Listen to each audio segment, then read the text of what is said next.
Hello everyone, welcome back to this channel. In this video, I will show you the easy and clear steps on how to turn on email conversation reply notification on HubSpot application. So how to turn on email conversation reply notification on HubSpot application?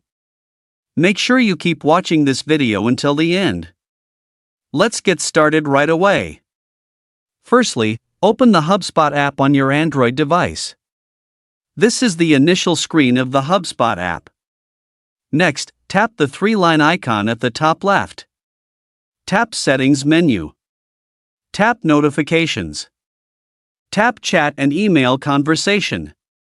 And tap Mail Conversation Reply. So that's it, tutorial how to turn on email conversation reply notification on HubSpot application. Thank you for watching. I hope this video was helpful. See you in the next video.